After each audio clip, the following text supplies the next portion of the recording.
Gloire à Dieu. Voilà, gloire au Seigneur, on va poser la parole de Dieu ensemble. Gloire à Dieu, c'est important. Merci les frères pour cette invitation, gloire à Dieu. Il y a un mariage ce soir, mais bon, Dieu lui ne regarde pas la quantité. Ce que Dieu regarde, lui, c'est la qualité. Ce que Dieu veut, c'est des enfants qui font sa volonté, gloire au Seigneur. Et non la volonté de chaque homme ou de chaque femme qui voudrait marcher selon ses propres voies, mais nous voulons tous marcher selon les voies du Seigneur. Et puis, c'est ce que nous faisons, soit naturellement, et pour certains, on s'y force. Gloire au Seigneur. L'importance, c'est d'y arriver. Gloire à Dieu. Amen. Donc, on va prier le Seigneur. On va demander à Lucien, on va demander à Marcel, de faire, gloire à Dieu. Nous voulons te bénir, te rendre grâce.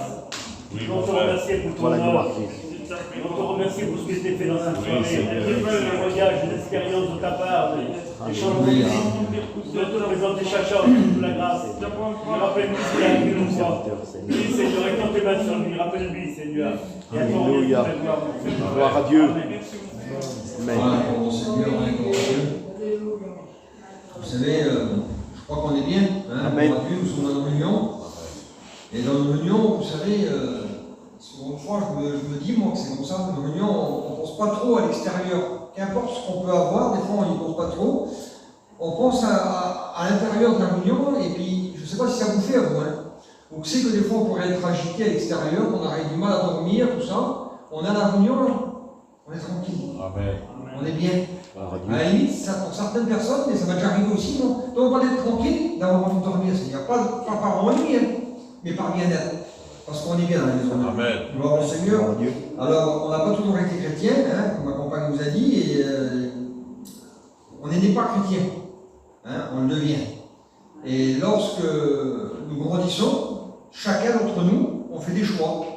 Chacun d'entre nous, on se dit à un moment donné, j'en ai assez fait dans la vie, et je comprends et je réalise que devant moi, il y a quelque chose de meilleur. Parce que ce que le monde m'a proposé, c'est toujours à recommencer, puis c'est vraiment pas terrible. Et puis, les personnes plus âgées pourraient nous en parler beaucoup plus que nous, mais c'est une réalité qu'on tourne en rond dans le monde.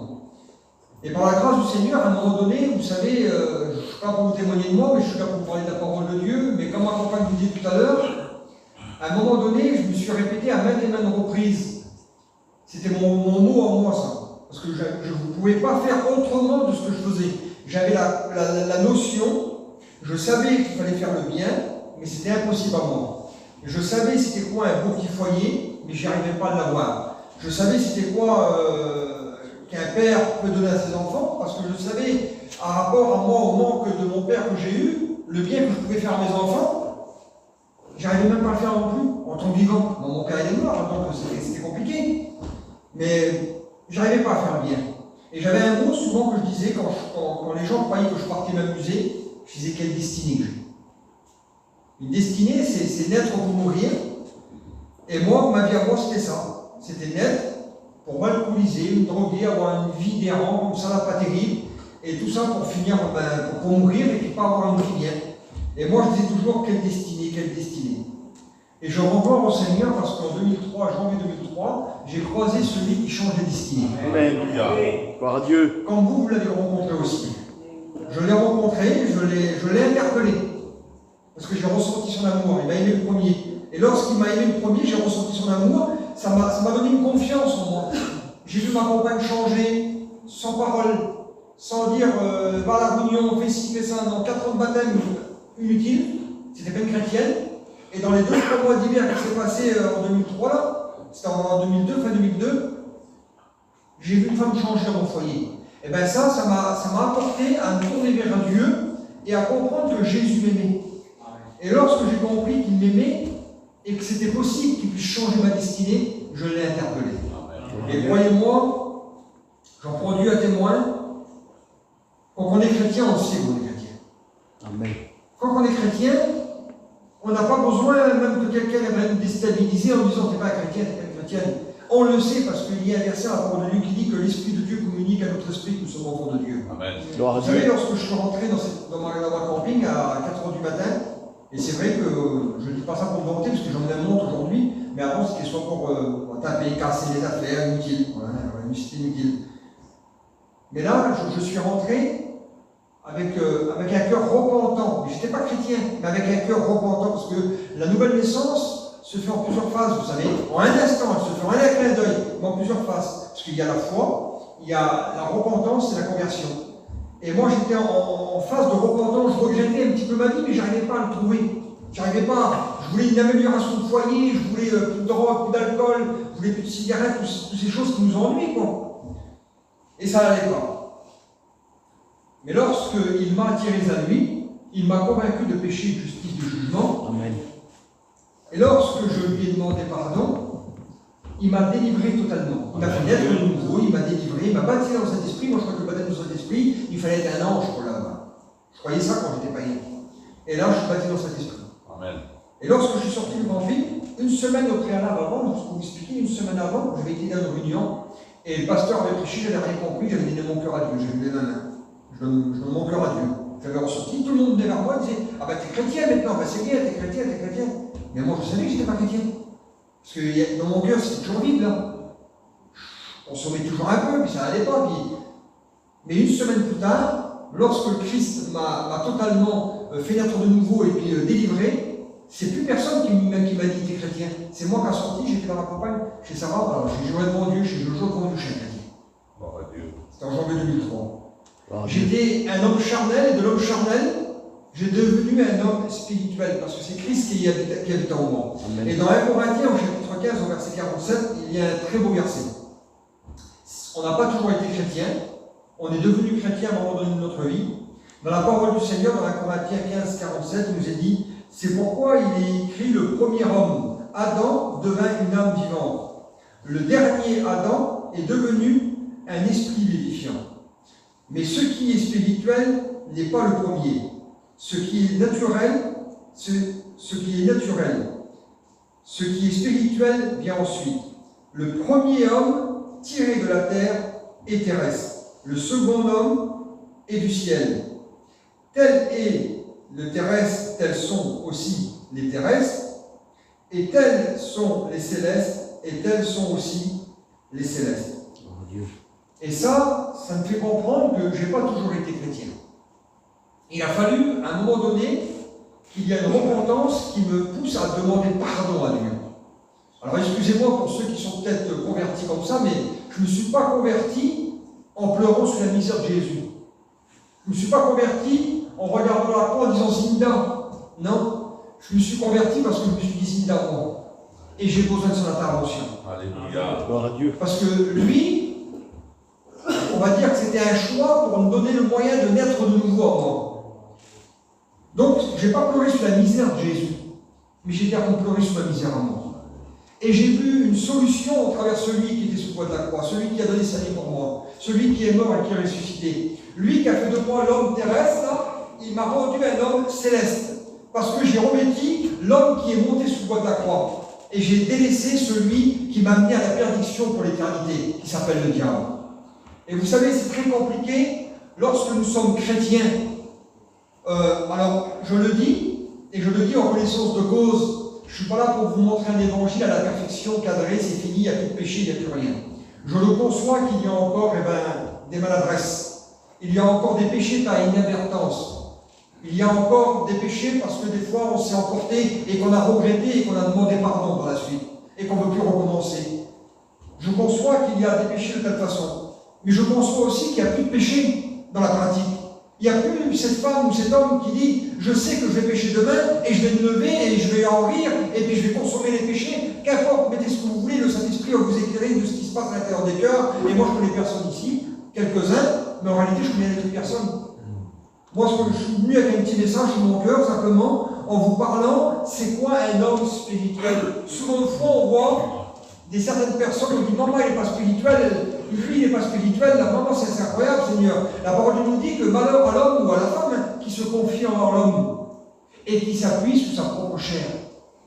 Malheur à celui qui s'appuie sur lui-même, malheur à celui qui s'appuie sur quelqu'un d'autre. Alors oui, vous pouvez peut-être m'apporter par un témoignage quelque chose de bon, mais pour moi, vous resterez des sœurs, vous resterez des frères. C'est tout simple, parce que celui qui a monté sur le bois de la croix, c'est ni vous, C'est ni nos sœurs, c'est ni nos frères, c'est le Christ qui est monté sur la croix. Dieu. Et il y a ce beau verset dans la parole du Seigneur, dans le livre d'Hébreux, chapitre 12, au verset 2, ayez les regards fixés sur Jésus, c'est lui qui suscite la foi en nous et qui l'amène à la perfection. Si je commence à vous regarder à vous, parce que quelquefois, maladroitement, on se regarde les uns et les autres. Ah ben moi je suis pas comme ça, moi je suis pas comme ça, moi je fais pas ça, moi je fais pas ça. Mais, excusez-moi de gêner certaines personnes peut-être, mais est-ce qu'on s'est regardé dans une glace? Une fois j'ai dit ça à une de mes cousines, elle m'a dit je suis retrograde, tout ça c'est à cause d'un tel, à cause d'un tel, à cause d'un tel, je dis c'est bien, je les laissé parler, parce que c'est bien des fois de laisser un petit peu vider leur sac. Et à un moment donné j'ai dit écoute, je vais te conseiller une chose, et il faudrait que tu le fasses. Tu m'as cité beaucoup de noms, tu m'as dit beaucoup de personnes, mais je crois que toutes les personnes que tu m'as citées sont en cause. Par contre, ce que tu devrais faire, c'est que tu devrais prendre un miroir, du pied à la tête. Tu devrais te le mettre devant toi, tu devrais regarder dans ce miroir, tu devrais dire à cause de qui je suis en retrograde. Et là, tu vas voir un visage, une personne apparaître devant toi. Tu vas te voir à toi-même.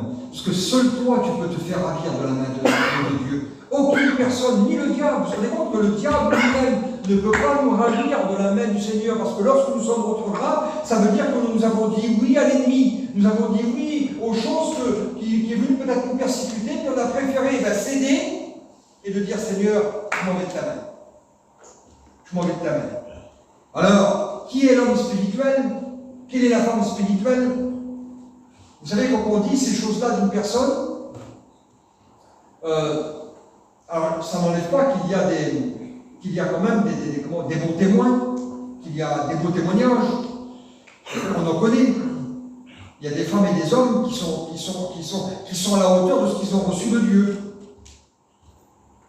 Mais la parole de Dieu nous dira toujours, elle nous enseignera toujours, et elle nous conduira toujours de regarder à Dieu, de regarder à Jésus, de se laisser guider par cet esprit. Un mouvement, c'est beau. Une petite salle de réunion, c'est beau. Là, c'est mal. Moi, je suis dans division. Mais tant que je suis à la réunion, que je suis assis, il y a un pasteur qui prêche la parole de Dieu dans la vérité, qu'importe en division, qu'importe. Je suis assis dans la réunion. Amen. Et c'est ce qui m'importe à moi. C'est d'être dans la réunion. Alléluia. C'est pas d'être à l'extérieur. C'est pas de chercher quelle est la plus belle église, quel est le plus beau rassemblement. Non.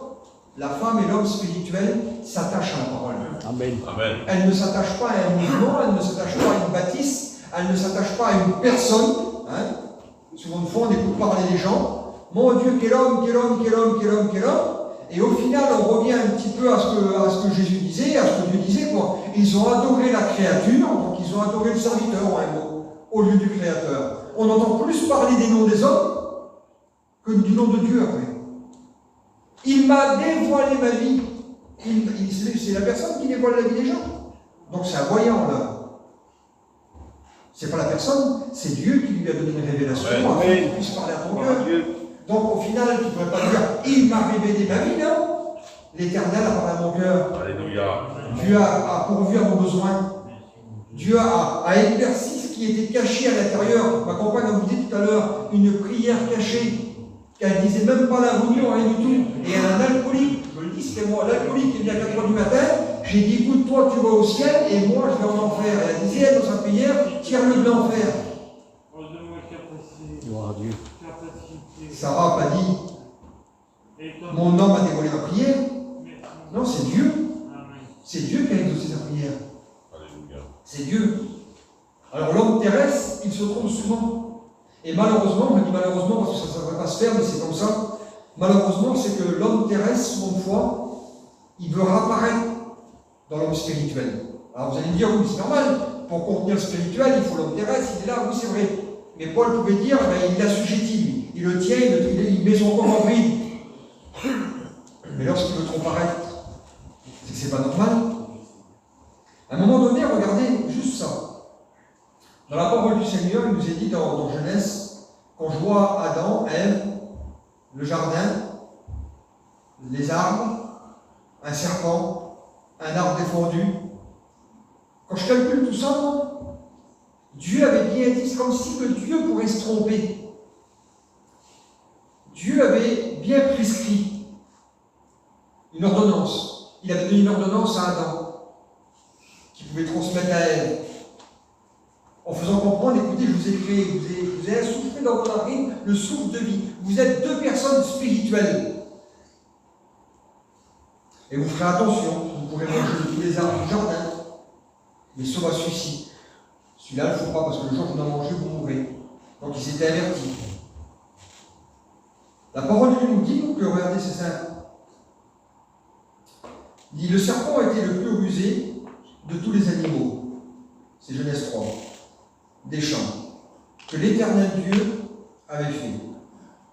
Il dit à la femme, Dieu a-t-il réellement dit, vous n'en mangerez pas de tous les arbres du jardin?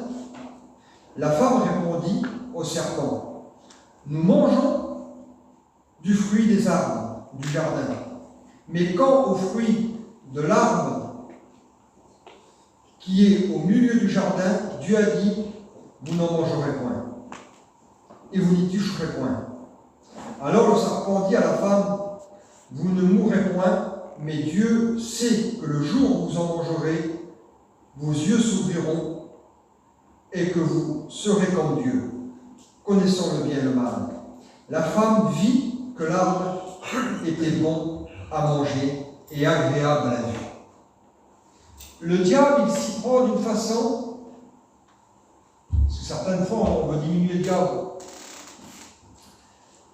Parce que quand il vient nous tenter, il faut qu'il rentre un petit peu en négociation, en discussion. Et il s'y prend finement. Il le sait très très bien que Dieu avait dit qu'ils avaient le droit de manger de tous les arbres.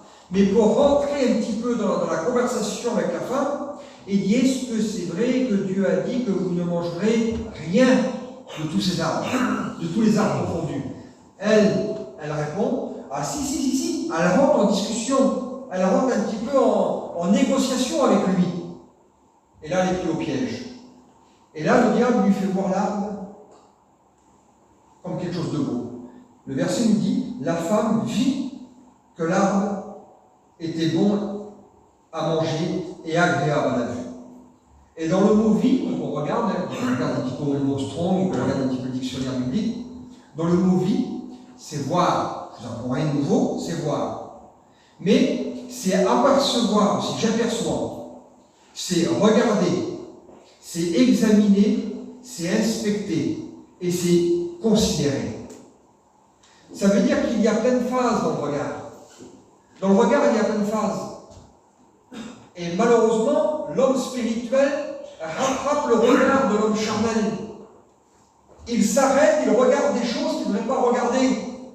Il s'attarde, il inspecte, il examine, il essaye de voir plus profondément les choses.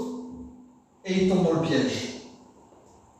Vous savez, lorsque je regarde dans le livre de Josué, vite fait, quand je regarde l'homme la Bible a dit que comment tu as fait pour prendre ces pièces d'or, ce manteau de Shinéar, comment tu as fait? Il dit, je les ai convoités. Je n'ai pas fait simplement que le voir, je n'ai pas fait simplement passer, regarder, tourner mon visage, parce que ça arrive à tout le monde, de passer, de regarder, de tourner le visage. C'est ce qu'elle aurait dû faire, elle aurait dû regarder, puis se tourner, puis partir. Non, mais elle a scruté, elle a examiné. Et cet homme aussi, lui, il a convoité. Et dans le mot convoiter, c'est réaliser comment faire pour pouvoir l'obtenir. Et c'est ce qu'il a fait, c'est ce qu'il a fait. Laissez-moi vous dire que la femme et l'homme spirituel, fais attention. Elle ne se donne pas, il ne se donne pas à tout. Il a une façon de vivre, l'homme spirituel. L'homme spirituel fait attention un petit peu. Il se laisse guider par le Saint-Esprit parce qu'on n'est pas orphelin, alors le Saint-Esprit il nous éclaire. Attention, tu ne devrais pas faire ça. Et l'homme spirituel, qu'est-ce qu'il doit faire normalement? C'est Seigneur, tu m'as prévenu là. Eh bien, il faut que je fasse attention. L'homme charnel, lui, il va faire le contraire. J'avais pris des petits exemples, mais je vous laisse un petit peu guider. L'homme charnel, lui, il va se laisser un petit peu attirer par les choses qu'il s'est arrêté, qu'il a regardé, comme Saül. Saül, lorsqu'il était petit, à ses yeux, la Bible nous dit, Dieu l'a choisi. Parce que quand on est petit, quand on se retire, quand on se inutile, quand on ne sent pas capable, quand on a de l'humilité dans notre cœur, Dieu, il a des choses pour nous. Amen. La Bible dit maintenant que tu es grand, tu n'es plus rien aux yeux de l'Éternel. Parce que aussi Saül à commencer à regarder, à examiner, à voir un petit peu, à peser le pour et le contre, à regarder un petit peu ce qui était mieux dans son avantage. Dieu lui fait une ordonnance aussi à lui, tu monteras contre Amalek, tu iras combattre là-bas, tu mettras tout par interdit, tu tueras du plus jeune animal jusqu'au plus vieux, et les enfants et jusqu'au aussi aux vieillards. Tu mettras tout par interdit et le roi aussi. La Bible nous dit qu'il écoute, il le fait. Il se met en route, il prend son armée. Lorsqu'il arrive sur les terres et bat l'ennemi, il combat. Il fait. Mais il s'arrête et il regarde. Et il convoite. Et il convoite quoi? Il ne convoite pas les mauvaises choses. Il convoite tous les plus beaux bétails, tous les prémices, toutes les choses qui est bon en réalité. Il épargne aussi le roi. On voit à un moment donné, après, que lorsqu'il revient de bataille, il a remporté sa victoire. Ah ben c'est terrible pour lui. Mais ça l'a déplu à l'Éternel. Ça l'a déplu à l'Éternel, et vous savez pourquoi ça l'a déplu à l'Éternel? Parce que Saül n'a pas fait ce que l'Éternel a dit. Et nous, des fois, l'Éternel nous dit de faire des choses, on fait autrement, et puis, vu qu'on a fait un petit peu quelque chose de mieux à côté, on va se dire, mais l'Éternel passera. Dieu, il va tolérer ce que j'ai fait. Parce que je n'ai pas fait ce qu'il a voulu, mais j'ai fait d'autres choses peut-être un petit peu plus importantes. Et puis lorsque Samuel il vient vers Saül et qu'il discute avec Saül, il dit l'Éternel m'envoie pour te parler. L'Éternel en réalité il se repent de toi, Saül. Et Saül il commence aussi un petit peu à négocier avec lui. Il dit Samuel, il dit que l'Éternel te bénisse. Cependant, Saül il avait un comportement d'homme spirituel quand il était plus jeune. Et là, rendu à une maturité, il devient charnel. Au lieu de revêtir, on va dire, de mieux en mieux l'homme nouveau, il se revêtit de l'homme ancien. Et quand Samuel y vient, il dit sois béni de l'Éternel. Et vous n'avez pas remarqué des fois que vous connaissez des gens, malheureusement, pas pour les scruter, mais même pour prier pour eux, mais des gens qui marchent dans des travers, des gens qui ne parlent pas à leurs frères ou à leurs sœurs, des gens qui sont en guerre avec leurs frères et leurs sœurs. Et c'est les premiers à dire, quand ils croisent quelqu'un, que Dieu te bénisse, mon frère, que Dieu te bénisse, ma sœur. Et toi, tu es à côté, tu la vois ou tu le vois, tu dis, mais c'est nous, elle là, parle pas à l'autre, puis elle veut bénir. C'est ce que Saül faisait dans son cœur. Il désobéissait à l'Éternel, et en même temps, il voulait bénir Samuel. Alors il prend des excuses, il prend des exemples. Il dit, c'est pas moi, c'est le peuple. Parce qu'à chaque fois, vous savez qu'il y a un effet de fait, quand il y a un péché de consommer, c'est jamais de notre faute, c'est toujours de la faute d'un tel. Comme qui s'est passé aussi dans le jardin. Ben non, c'est pas moi, c'est la femme que tu as mis à côté de moi, et puis la femme, ben, c'est pas moi, c'est le serpent qui est là. On essaie toujours de rejeter un peu la pierre, vous savez, cette attitude que chaque personne a dans un conflit, quand il y a un conflit. En réalité, vous en connaissez, vous, des gens qui sont en conflit. Vous parlez à une personne, là, elle va vous expliquer que c'est la faute de l'autre, alors vous allez voir l'autre, elle va vous expliquer que c'est la faute d'elle. Pas avoir l'audace de pouvoir dire un jour, mettons par exemple, eh ben je sais pas, mais j'ai mal parlé, j'ai mal dit, je lui ai parlé dessus, j'ai fait quelque chose qui n'allait pas, et puis oui, c'est vrai, c'est de ma faute. Non, ça se rejette toujours la pierre l'un et l'autre. Donc c'est l'attitude de l'homme charnel qui veut reprendre le dessus. Et vous savez, quand je regarde moi, de l'homme spirituel, est-ce que c'est bon d'avoir une attitude qui n'est pas spirituelle? Et est-ce que c'est bon d'avoir une attitude spirituelle? Dans la parole de Dieu, il nous est marqué, si je trouve que j'ai marqué ça, dans voilà. Dans le mot spirituel, parce qu'on dit des fois, ça c'est un homme spirituel, ça c'est une femme spirituelle. Dans le mot spirituel, il y a des composants dedans. Parce que c'est bien beau de dire c'est une femme, c'est un homme spirituel, mais il faut savoir ce que ça veut dire spirituel. J'ai des personnes et j'aime pas le faire, ce que je vous avais pas. J'aime bien mon gars qui dit, moi, tu sais ce que ça veut dire, réponds-moi. Maintenant, tu es là pour le dire, donc dis-le. Je ne veux pas le dire. Mais est-ce que vous savez ce que ça veut dire le spirituel? Je ne vais peut-être pas vous apprendre quelque chose, mais moi, quand j'ai lu la définition du mot spirituel, ça m'a fait du bien et ça m'a donné à comprendre quelque chose. Le mot spirituel, c'est une part de l'homme qui est alliée avec Dieu. Quand un pays est en guerre, le pays qui est en guerre, il y a des alliés avec lui. Et les alliés, c'est ceux qui vont l'aider. C'est ceux qui vont contribuer à la guerre avec lui. C'est eux qui vont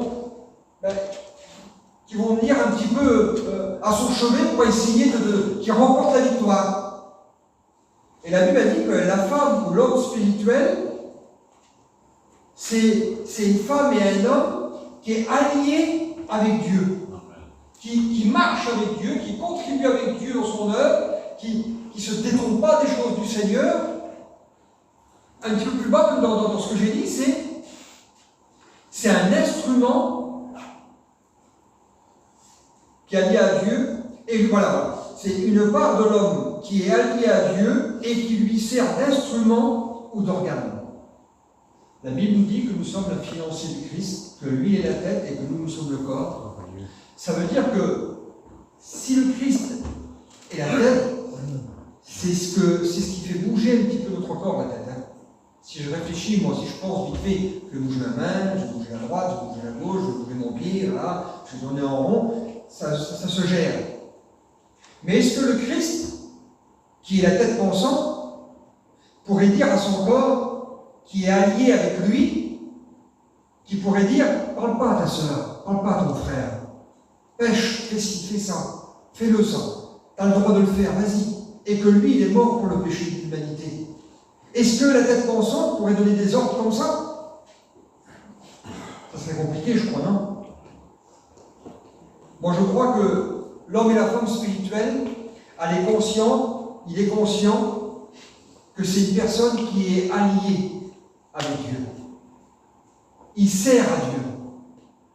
C'est un outil. Un outil, c'est plus beau qu'on dit plutôt un instrument ou un organe, un bras, une jambe, voilà. Mais c'est quelque chose qui sert à Dieu et qui est fait dans une fonction pour Dieu, mais qui ne sert pas à l'ennemi. Et malheureusement, c'est que l'ennemi, des fois, il parvient à se servir. Il arrive à se servir du corps du Christ. Alors, pas dans la généralité, je ne vous parle pas de l'Église, je parle des membres, de certaines personnes. Et c'est dommage qu'on n'arrive pas à dire, je ne fais que passer. Peut-être qu'on essaye de me tenter, on essaye de m'attirer. J'ai vu, mais je détourne mon visage. Et je suis mon chemin. Je vais plutôt tracer mon chemin, je vais plutôt me laisser guider par le Saint-Esprit, laisser l'homme charnel et me laisser plutôt guider par l'homme spirituel. Parce que je connais. J'ai rien à vous apprendre, les gars, on ne fait pas de leçon ce soir. Il n'y a pas une leçon de dire on ne faut pas faire ci, on ne faut pas faire ça. Chacun se laisse guider par le Saint-Esprit, puis on sait ce que nous avons à faire. Mais on sait qu'on l'a nourri, l'homme charnel, dans le passé. Alors, mettez ce que vous voulez dans les paroles. Est-ce que vous trouvez, je ne sais pas si vous êtes tous chrétiens, je ne sais pas s'il y a des non-chrétiens ce soir, mais vous trouvez que c'est normal, vous, que certains chrétiens peuvent jouer les morts, certains chrétiens peuvent dire des gros mots, certains chrétiens peuvent dire tout et n'importe quoi, certains chrétiens peuvent se permettre de mentir, certains chrétiens peuvent se permettre de tromper les gens. Souvent, une fois, je prends un petit exemple là, moi, à Moscavo. Alors, on ne se sent pas voleur, on ne se sent pas vilain, même dans notre travail, pour les hommes, même certains clichés. Mais vous avez remarqué qu'on va faire une petite vidange, on va changer des plaquettes. On va. Un filtre à gasoil, ça vaut quoi? Un filtre à l'huile, ça vaut quoi? Ça vaut 20 €, 30 €. Un litre d'huile, ça vaut 40 €. La main-d'œuvre, on va dire, allez, une trentaine d'euros, 40 €. On sait que ça remet vite fait à 80, 100 €. On va. 80, 100 €, oui. On va jouer 200 €, monsieur. On va bien en là-bas, je suis un petit peu plus loin. 80 €. Ah, ça c'est bien. Hein. On remet sur la place. Quelqu'un a dit 80 €, je débarre l'autre, quel voleur c'est? On a 200 €. Mais nous, par contre, je gênais personne, un petit peu de produit sur la toiture, on peut trouver 3 000 €, on est honnête.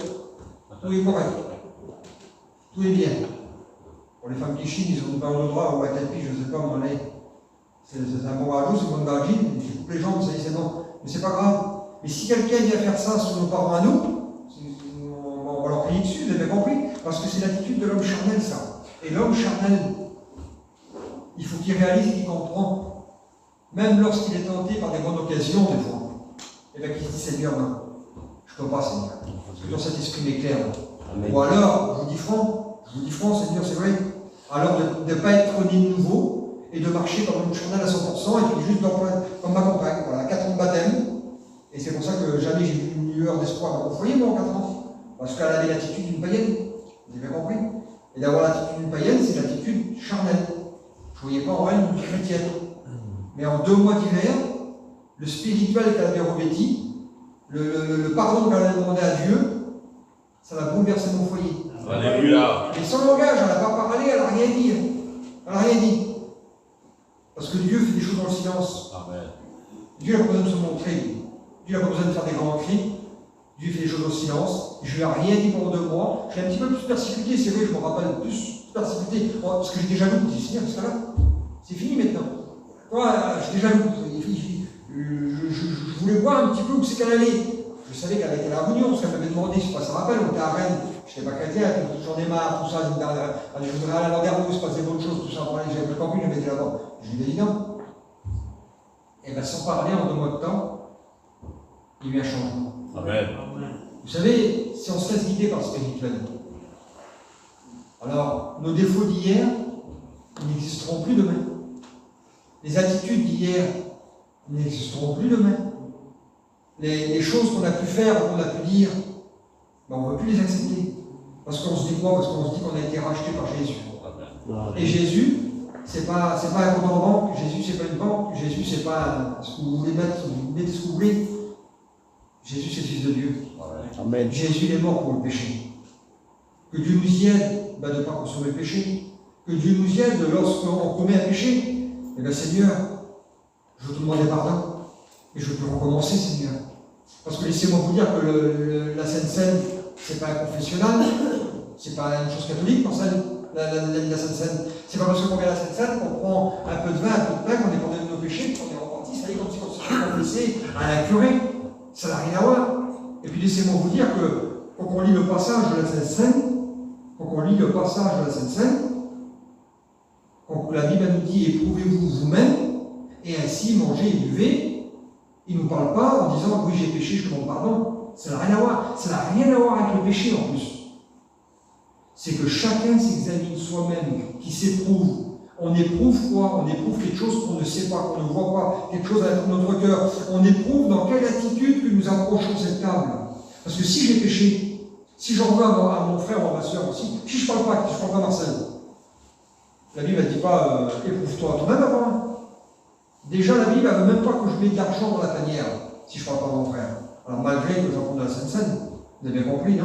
C'est simplement une attitude de cœur, dans quelle attitude nous prenons la Sainte Seine, c'est ça qu'il y a. Et l'homme spirituel, eh ben, il ne va pas se prendre à la Sainte Seine en me disant Seigneur, je veux te demander pardon. Et puis je vais prendre de pain, vous avez compris, non? L'homme spirituel, il arrange ses affaires avant.